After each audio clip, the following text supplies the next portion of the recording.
বন্ধুরা, hamster compete ইতিমধ্যে আমাদের জন্য একটি দারুণ আপডেট নিয়ে এসেছে। আর এই আপডেটটি আমাদের সবার জন্য অনেক গুরুত্বপূর্ণ ছিল, যার কারণে আমরা দীর্ঘদিন যাবত এই আপডেটটির জন্য অপেক্ষায় ছিলাম। আর অবশেষে হ্যামস্টার কম্পিট এই আপডেটটি নিয়ে আমাদের মাঝে উপস্থিত হয়েছে। তো বন্ধুরা, হ্যামস্টার কম্পিটের এই আপডেট নিয়ে আজকের ভিডিওতে বিস্তারিত আলোচনা করব, তাই সম্পূর্ণ ভিডিওটি স্কিপ না করে দেখতে থাকুন। তো বন্ধুরা, কথা না বাড়িয়ে চলুন শুরু করি। তো আজকের এই আপডেটটি দেখার জন্য আমরা জাস্ট নিচে থাকা এয়ারড্রপ অপশনে ক্লিক করে দেব। এটাতে ক্লিক করার পর আমরা জাস্ট নিচের দিকে একটু স্ক্রল করব। স্ক্রল করার পর এখানে দেখুন পয়েন্টস উইথড্রয়াল নামক একটি অপশন আছে, আমরা জাস্ট এটাতে ক্লিক করে দেব। তো এটাতে ক্লিক করার পর একটু খেয়াল করলে আপনারা দেখতে পারবেন আমাদের সবার পরিচিত মানি এক্সচেঞ্জার অর্থাৎ বাইন্যান্স এক্সচেঞ্জারকে হ্যামস্টার কম্পিট তাদের উইথড্রয়াল সেকশনে অ্যাড করে দিয়েছে। আর আমরা সবাই কিন্তু দীর্ঘদিন যাবত এই আপডেটটির জন্য অপেক্ষায় ছিলাম যে হ্যামস্টার কম্পিট কবে কখন তাদের উইথড্রয়াল সেকশনে মানি এক্সচেঞ্জার হিসেবে বাইন্যান্সকে অ্যাড করবে। তো অবশেষে আমরা আমাদের সেই কাঙ্ক্ষিত মানি এক্সচেঞ্জারটিকে পেয়ে গেছি। এখন আমরা এখানে থাকা সকল মানি এক্সচেঞ্জারকে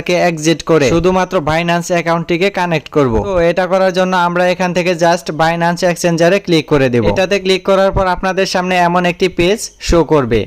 এখানে লেখা আছে do you have a Binance account. এর মানে হলো আপনার কি একটি বাইন্যান্স অ্যাকাউন্ট আছে। যদি আপনার একটি বাইন্যান্স অ্যাকাউন্ট থেকে থাকে তাহলে নিচে একটি অপশন পেয়ে যাবেন yes I have a Binance account, মানে আমার একটি বাইন্যান্স অ্যাকাউন্ট আছে। আপনি জাস্ট এটাতে ক্লিক করে দিবেন। এটাতে ক্লিক করার পর আপনাদের জাস্ট এমন একটি পেজে নিয়ে আসবে। এখানে লেখা আছে রেজিস্টার, মানে বাইন্যান্স অ্যাকাউন্টটাকে রেজিস্টার করতে হবে। রেজিস্টারের নিচে যে অপশনটি আছে সেটাকে একটু খেয়াল করে দেখুন।